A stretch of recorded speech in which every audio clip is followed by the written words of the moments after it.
یہ ہے توحید فی الصفات، اور یہ بڑا ایک علمی سا مسئلہ ہے۔ اس میں انسان اگر چوکس نہ رہے تو اس کے پھسل جانے کا ہر لمحہ امکان رہتا ہے۔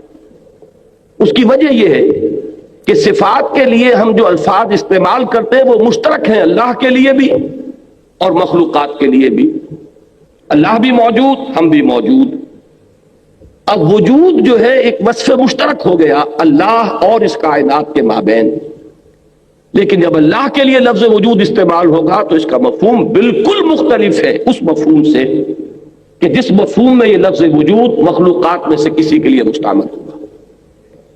اللہ بھی عالم اور علیم ہے، اور انسان بھی عالم بھی ہوتے ہیں بلکہ علامہ بھی ہوتے ہیں، لیکن صفت علم کا اطلاق جب اللہ پر کیا جائے گا اس کا مفہوم بالکل کچھ اور ہوگا، اور جب کسی انسان کو عالم یا علامہ کہا جائے گا تو اس کا مفہوم بالکل مختلف ہوگا۔ لفظ مشترک ہے لیکن مفہوم اور معنی میں زمین و آسمان کا فرق ہے۔ اس اشتراک لفظی کی وجہ سے بالعموم مغالطہ ہوتا ہے۔ بہرحال اس وقت میں چونکہ اصلاً توحید فی العقیدہ سے بحث نہیں کر رہا ہوں، آج کی میری گفتگو وہ دوسری قسم کی توحید سے متعلق ہے، لہذا میں اس میں زیادہ تفصیل میں نہیں جا رہا، لیکن صرف ایک بات ضرور نوٹ کر لیجئے کہ جس طرح توحید ذاتی پر سورہ اخلاص قرآن مجید کا ضربہ سنام ہے، اس کا نقطہ عروج ہے، اس کا کلائمیکس ہے، اسی طرح توحید صفاتی پر آیت الکرسی اسی مقام اور مرتبے کی حامل ہے۔ اس میں اللہ تعالیٰ کی صفات الحی القیوم، اللہ تعالیٰ کے علم کی شان، یعلم ما بین ایدیہم وما خلفہم، مخلوقات کسے باشد کوئی بھی ہو، ملائکہ ہو، انبیاء ہو، رسول ہو، اولیاء اللہ ہو، کوئی بھی ہو، ولا یحیطون بشیء من علمہ الا بما شاء وسع کرسیہ السماوات والارض۔ اب یہ جو مختلف پہلو اس آیہ مبارکہ میں آئے ہیں، آپ نوٹ کریں گے کہ جس طریقے سے کہ اس توحید ذاتی پر سورہ اخلاص نہایت جامع مقام ہے، بلکہ میں نے عرض کیا اور یہ حدیث میں مستعمل الفاظ ہیں ضربۃ السنام، یعنی یہ کہ جسے آپ انگریزی میں کلائمیکس سے تعبیر کرتے ہیں، چوٹی۔ تو توحید فی ذات پر سورہ اخلاص قرآن مجید کا کلائمیکس ہے، اور توحید صفاتی پر آیت الکرسی۔ یہی وجہ ہے کہ نبی اکرم صلی اللہ علیہ وسلم نے اس آیہ مبارکہ کو تمام آیات قرآنیہ کی سردار قرار دیا۔ اسی طریقے سے اب توحید عملی کے بھی دو حصے کیجئے۔ ایک ہے توحید کے عملی تقاضے انفرادی سطح پر، مجھ سے تقاضا کیا ہے ایک فرد کی حیثیت سے، اور دوسرا ہے توحید کے عملی تقاضے اجتماعی سطح پر، نظام اجتماعی میں کیا تقاضا ہے کہ جو پورا کر دیا جائے تو اس معاشرے کو یا اس ریاست کو ایک موحد ریاست یا موحد معاشرہ قرار دیا جا سکتا ہے۔ میں یہاں یہ عرض کرتا چلوں کہ جیسا کہ میں پہلے عرض کر چکا ہوں، کچھ عرصے سے ہمارے ہاں اس توحید عملی پر سے توجہ کم ہوتی چلی گئی۔ اس کے بڑے گہرے اسباب ہیں، وقت ہوا تو میں ان کی طرف اشارہ کروں گا، لیکن اس وقت صرف اس کو ایک واقعے کی حیثیت سے سامنے رکھیے۔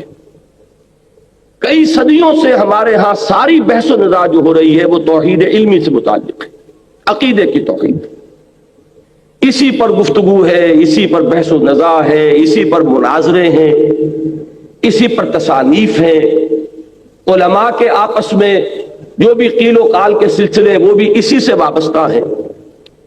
اس کا ایک نتیجہ یہ نکلا ہے جس کو علامہ اقبال نے بہت خوبصورتی سے تعبیر کیا ہے کہ زندہ قوت تھی زمانے میں یہ توحید کبھی، جب توحید کا یہ جامع تصور تھا کہ یہ صرف ایک عقیدہ نہیں ہے، صرف ڈوگما نہیں ہے، صرف ایک مابعد طبیعتی تصور نہیں ہے، بلکہ یہ انسانی زندگی پر اثر انداز ہوتی ہے عملی اعتبار سے، تو یہ ایک عملی قوت تھی، زندہ قوت تھی زمانے میں یہ توحید کبھی، اور اب کیا ہے فقط ایک مسئلہ علم کلام۔ یہ ہماری عقائد کی کتابوں کی ایک بحث بن کر رہ گیا مسئلہ، اور اسی میں وہ مختلف پہلو جو ہیں، ہے صفات ذات حق حق سے جدا یا عین ذات، بالکل ابتدا میں ہمارے متکلمین کی بحثیں ان موضوعات پر ہوئی ہیں اور اس شرح و بسط کے ساتھ ہوئی ہیں، اس تفصیل کے ساتھ ہوئی ہیں کہ ہوتے ہوتے اب یہ بات ذہن میں بیٹھ گئی ہے کہ توحید جو ہے شاید صرف انسان کے عقیدے سے متعلق ہے، اس کا اس کے عمل سے کوئی تعلق نہیں۔ حالانکہ واقعہ یہ ہے کہ جب یہ توحید انسان کے فکر و نظر کا ایک جزء بن کر اس کے پورے وجود میں سرایت کرتی ہے اور پھر اس کے طرز عمل کو ایک خاص رخ پر موڑتی ہے، انفرادی سطح پر بھی اور اجتماعی سطح پر بھی، تو واقعہ یہ ہے کہ اس سے بڑی کوئی قوت دنیا میں موجود نہیں۔ اب میں جہاں تک توحید فی العقیدہ ہے، جیسا کہ میں نے عرض کیا، اس کے بارے میں آج مجھے کچھ عرض نہیں کرنا ہے، اور ویسے بھی میں یہ سمجھتا ہوں کہ چونکہ یہ موضوع ہمارے علماء کرام کا رہا ہے، انہوں نے اس کا حق ادا کیا ہوا ہے، اس میں ہرگز یہ نہیں سمجھتا کہ کوئی بھی اضافہ میں کر سکتا ہوں۔ یہ تمام ذات و صفات کی بحثیں جو ہے بڑی تفصیل کے ساتھ ہوئی، اس میں صرف یہ کہ انسان کے اندر طلب کا ہونا شرط ہے، ورنہ ہمارے ہاں اس موضوع پر مواد کی کمی نہیں ہے، علماء کرام نے اس موضوع پر حق ادا کیا۔ لہذا میں اب اپنی پوری گفتگو کو محدود کر رہا ہوں توحید عملی سے متعلق، جیسا کہ میں نے عرض کیا اس کو بھی مجھے دو لیولز پر ڈسکس کرنا ہے، ایک انفرادی اور ایک اجتماعی۔ انفرادی سطح پر توحید کا عملی تقاضا کیا ہے؟ صرف اللہ کا بندہ بن جانا، مان لیا کہ وہی الہ ہے، لا الہ الا اللہ، زبان سے کہہ دیا، خرد نے کہہ بھی دیا لا الہ، تو کیا حاصل؟ دل و نگاہ مسلمان نہیں تو کچھ بھی نہیں۔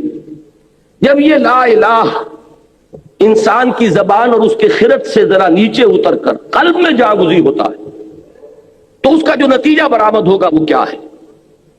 ہم نے یہ جان لیا اللہ ایک ہے، ہم نے یہ جان لیا کہ وہ جملہ صفات کمال سے متصف ہے، ہم نے یہ جان لیا کہ نہ اسے کسی نے جنا نہ وہ جنا گیا، یہ سب جان لیا، لیکن اس کا عملی تقاضا کیا ہے کہ اب ہمتن اس کے بندے بن جاؤ، اپنی پوری زندگی اس کی بندگی میں دو۔ اور یہ بندگی میں دینا، اب لفظ اخلاص یہاں نوٹ کیجئے، اخلاص کے ساتھ میں نے اس موضوع پر جو چند آیات جو میری اس گفتگو کا اصل مرکز و محور بننے والی ہیں، مبنا اور مدار، تو میں نے اپنے ساتھیوں سے کہا تھا یہ آپ کے سامنے موجود ہیں۔ میں چونکہ اصلاً قرآن حکیمی کا طالب علم ہوں، مجھے انہی آیات کے حوالے سے آپ سے گفتگو کرنی ہے تاکہ یہ آیات جب آپ کے سامنے رہیں گی تو آپ کا بھی اس ٹیکسٹ کے حوالے سے گفتگو کے ساتھ ایک مستقل ذہنی رابطہ قائم رہے گا۔ ابتداءً میں یہ عرض کر دوں کہ قرآن مجید میں یوں تو کوئی بھی سورت کیا کوئی بھی صفحہ ایسا آپ کو نہیں مل سکتا کہ جس میں توحید کا ذکر نہ ہو، اسی طرح کوئی سورت کو جا کوئی صفحہ ایسا نہیں ملے گا کہ جس میں قیامت کا اور آخرت کا معاد کا ذکر نہ ہو۔ یہ دو وہ بنیادی چیزیں ہیں کہ جو انسان کو اس رخ پر ڈالنے کے لیے موٹیویٹ کرتی ہیں کہ جس پر اسلام اس کو ڈالنا چاہتا ہے۔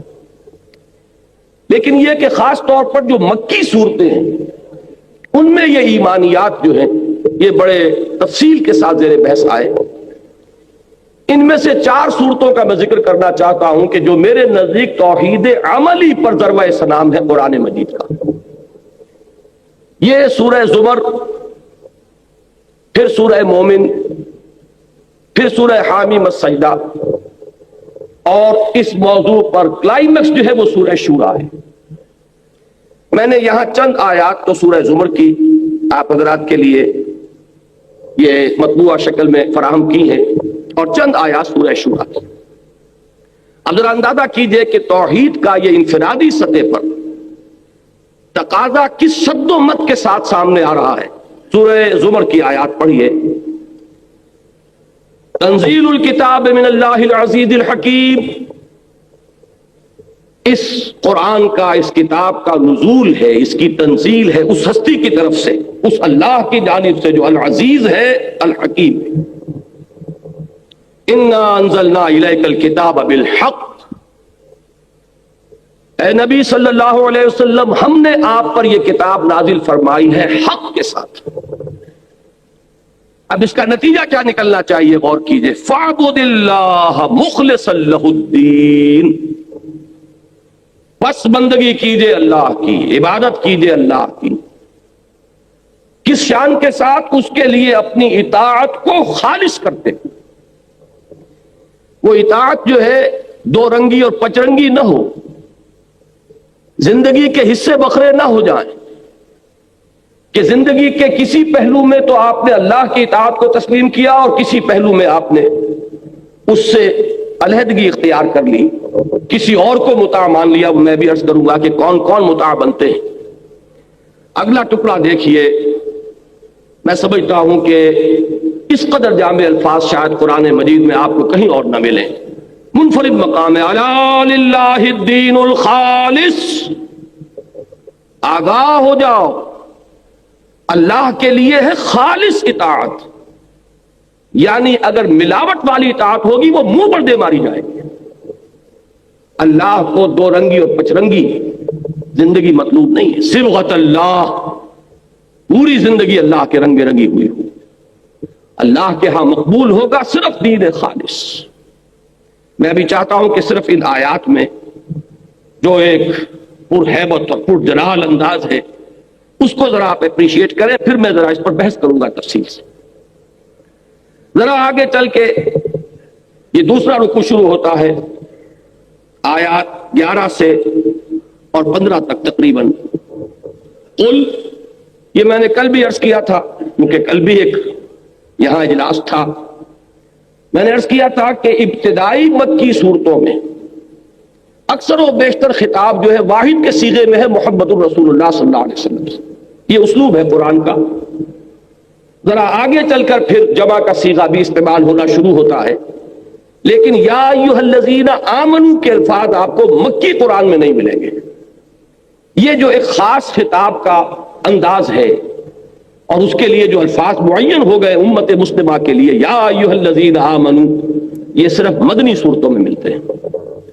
بہرحال یہ جو حضور سے خطاب ہے واحد کے صیغے سے، اس کا مطلب یہ نہیں کہ مخاطب یہاں صرف محمد ہیں صلی اللہ علیہ وسلم، بلکہ آپ کی وساطت سے آپ کی پوری امت، آپ کا ہر ماننے والا، آپ پر ہر ایمان لانے والا جو ہے اس کا مخاطب ہے۔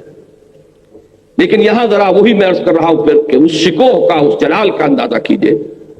قل انی امرت ان اعبد اللہ مخلصا لہ الدین، تکرار دیکھیے اس سورہ مبارکہ میں اس اخلاص فی الدین کی جو تکرار ہو رہی ہے، اطاعت میں خلوص ہو، اطاعت میں یک رنگی ہو، اطاعت جو ہے وہ منقسم نہ ہو جائے۔ اے محمد کہہ دو مجھے تو حکم ہوا ہے کہ میں بندگی کروں اور پرستش کروں اللہ کی، اپنی کل اطاعت کو اس کے لیے خالص کرتے ہوئے۔ وَأُمِرْتُ لِأَنْ أَكُونَ أَوَّلَ الْمُسْلِمِينَ، بات اگر واضح نہیں تھی تو اب اور کھول دیا، اور مجھے حکم ہوا ہے کہ میں بنوں سب سے پہلا فرما بردار۔ قل، کہہ دو، انی اخاف ان عصیت ربی عذاب یوم عظیم، خود مجھے بھی اندیشہ ہے کہ اگر میں نے اپنے رب کی نافرمانی کی ایک بڑے دن کا عذاب مجھے پکڑے گا، میں بھی مستثنا نہیں ہوں۔ جو تقاضا تم سے کیا جا رہا ہے وہی تقاضا مجھ سے۔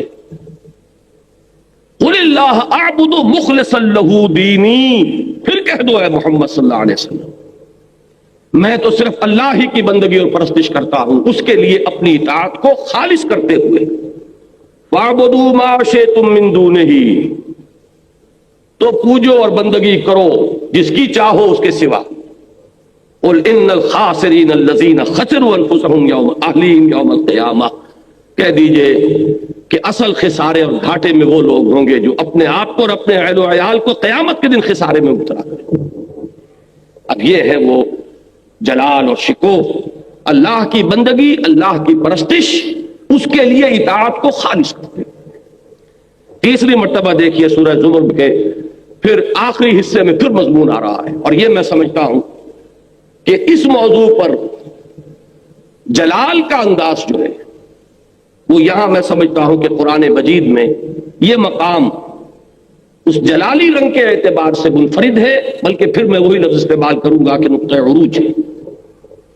قل فغیر اللہ تأمرونی اعبد ایھا الجاہلون، اے نبی ان سے کہہ دیجئے کہ اے جاہلو، یہ جاہل کے لفظ کو سمجھ لیجئے عام طور پر اردو میں مستعمل ہے ان پڑھ کے لیے، عربی میں جاہل کے معنی ان پڑھ نہیں ہے، جاہل کے معنی ہے جذبات و خواہشات کا بندہ، مشتعل مزاج انسان جو خواہشات اور شہوات اور جذبات کے ہاتھ میں اپنی لگام دیے ہوئے۔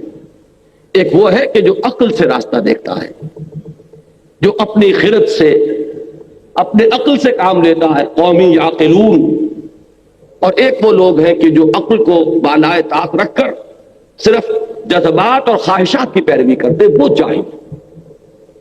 تو اے حرص و ہوا کے بندو، اے خواہشات کے غلاموں، کیا تم مجھ سے بھی یہ توقع رکھتے ہو، مجھے بھی مشورہ دے رہے ہو کہ اللہ کے سوا کسی اور کی بندگی کروں؟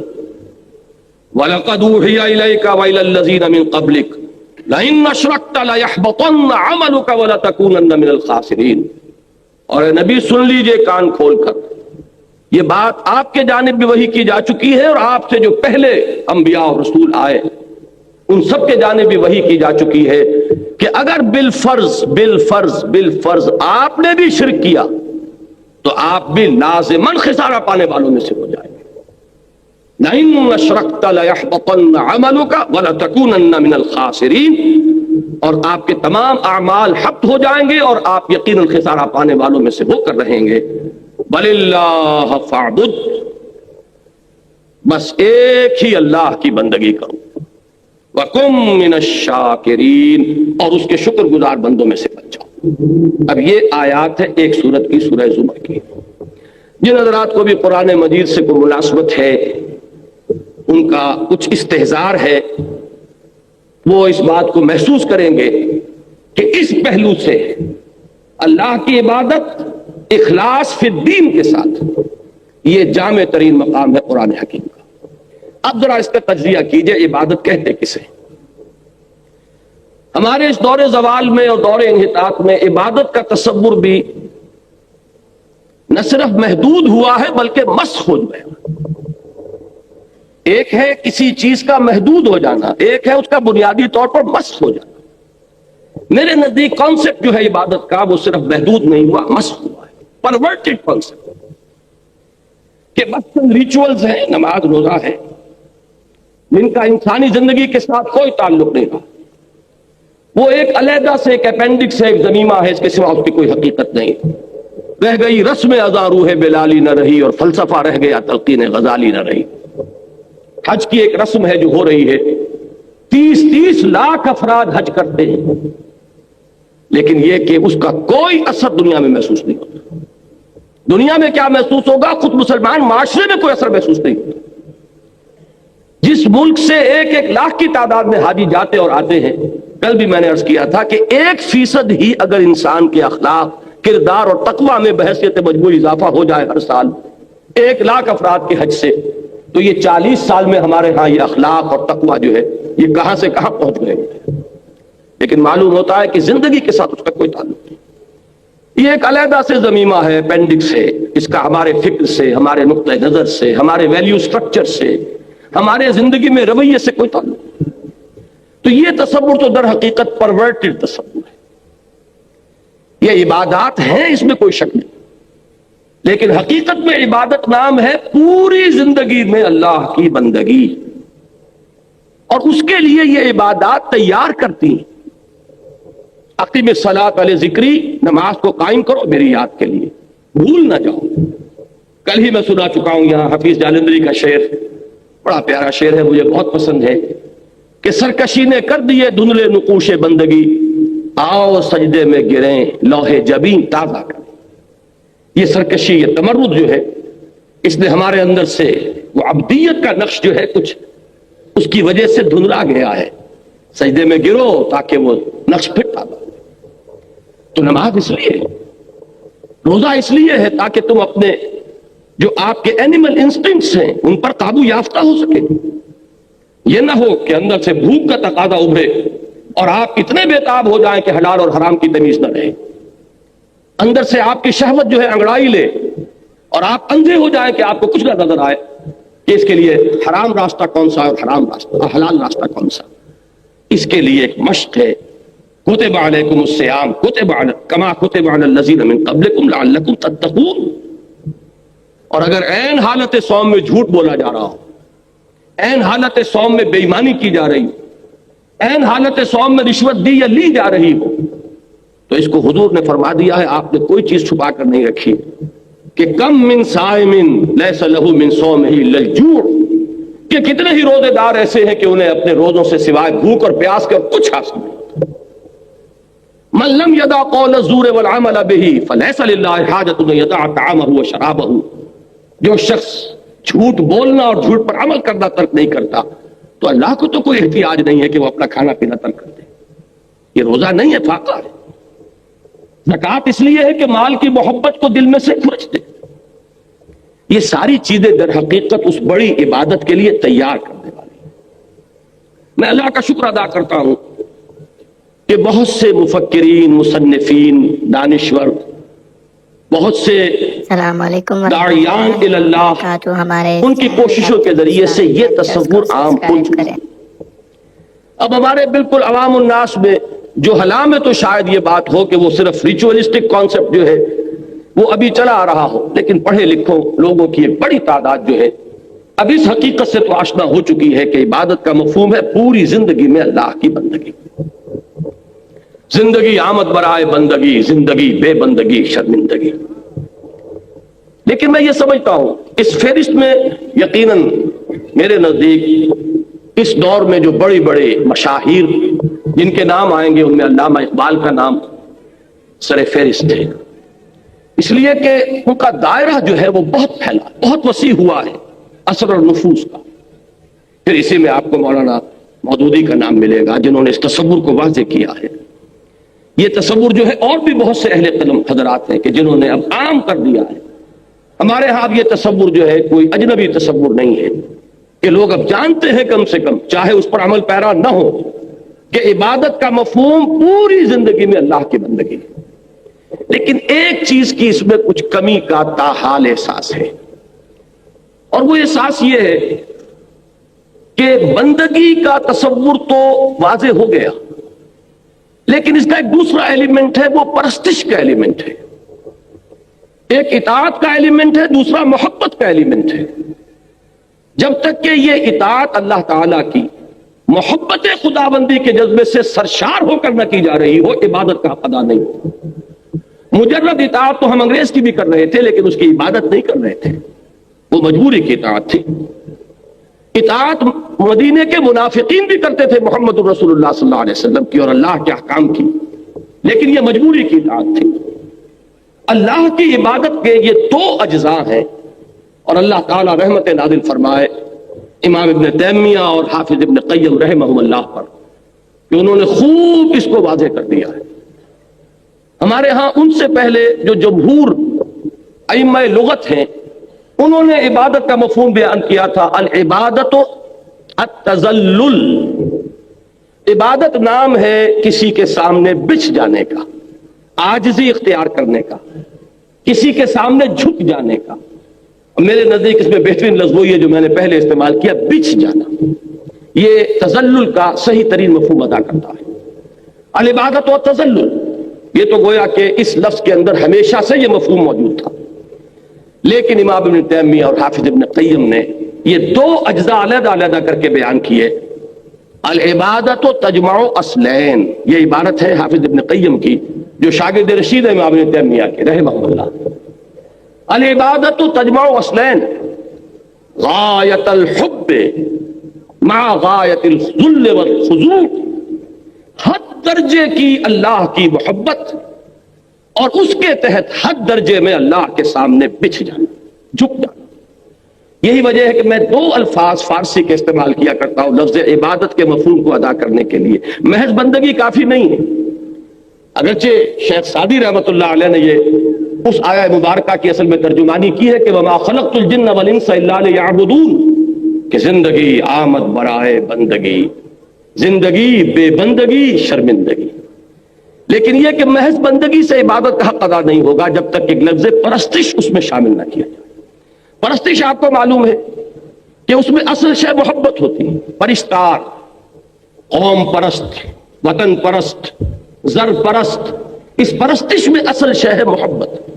کسی چیز کے ساتھ دلی لگاؤ. جب یہ دونوں چیزیں یکجا ہو جائیں گی، جیسا کہ میں نے ابھی آپ کو الفاظ سنائے، غایت الحب مع غایت الذل والخضوع، حد درجے کی محبت اللہ کی اور حد درجے کا اس کے سامنے پچھ جانا، دو کیفیتیں جمع ہو جائیں گی تو اللہ تعالیٰ کی عبادت کا حق ادا. اب وہ نوٹ کیجئے ان دونوں کو، بلکہ ان میں ایک جو ریشیو پروپورشن ہے اس کو بھی ایک مثال سے سمجھ لیجئے. جیسے میرا یہ جسم ہے، نظر یہ آ رہا ہے، لیکن اس کا سارا وجود اس روح سے ہے یا جان سے ہے، یوں کہہ لیجئے. میں روح کی بحث میں اس وقت نہیں جانا چاہتا، وہ ایک علیحدہ شے ہے، لیکن جان، لیکن وہ نظر نہیں آتی. یہ دومن کا جو ہے وزن اس جسم کا ہے، اس جان کا نہیں ہے.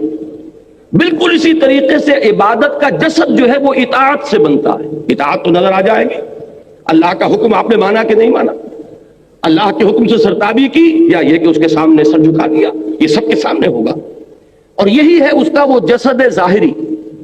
البتہ اس کو عبادت بنانے والی اصل روح باطنی وہ محبت ہے اللہ کی. اگر اس کی چاشنی شامل نہ ہو تو بس یہ پھر ایک مارے باندھے کی اطاعت ہے، عبادت نہیں. اب ان دونوں چیزوں کو علیحدہ علیحدہ سمجھیے. توحید فی الاطاعت کیا ہے جس پر یہاں زور دیا گیا؟ مخلصا لہ الدین، اللہ کے لیے اپنی اطاعت کو خالص کرتے ہوئے. اور شرک فی الاطاعت کیا ہے؟ اسی طرح توحید فی المحبت کیا ہے اور شرک فی المحبت کیا ہے؟ میں چاہتا ہوں کہ بالکل الجبرہ کے قواعد کی طریقے سے ان چیزوں کو سمجھیے. توحید فی الاطاعت کیا ہے؟ اللہ تعالی جملہ اطاعتوں کی نفی نہیں کرتا. اطاعت کرو والدین کی، اطاعت کرو اساتذہ کی، اطاعت کرو اولو الامر منکم کی، لیکن مطاع مطلق صرف اللہ ہوگا. ساری اطاعتیں اس کی اطاعت کے تابع ہو گئیں تو توحید فی الاطاعت. کوئی ایک اطاعت بھی اس کی اطاعت سے آزاد ہو کر اس کے برابر آ کر بیٹھ گئی یا اس سے بالا تر ہو گئی تو یہ شرک فی الاطاعت. اس کو حضور صلی اللہ علیہ وسلم نے یوں ادا فرمایا کہ لا طاعت لمخلوق فی معصیت الخالق. مخلوق میں سے کسی کی اطاعت نہیں کی جائے گی کسی ایسے معاملے میں کہ جس میں خالق کی معصیت لازم آ رہی. اس دائرے کے اندر اندر والدین کا حکم مانو، بیوی شوہر کا حکم مانے، طالب علم اساتذہ کا حکم مانے، مرید مرشد کا حکم مانے، عام شہری جو بھی حکام ہیں ان کے حکم مانے.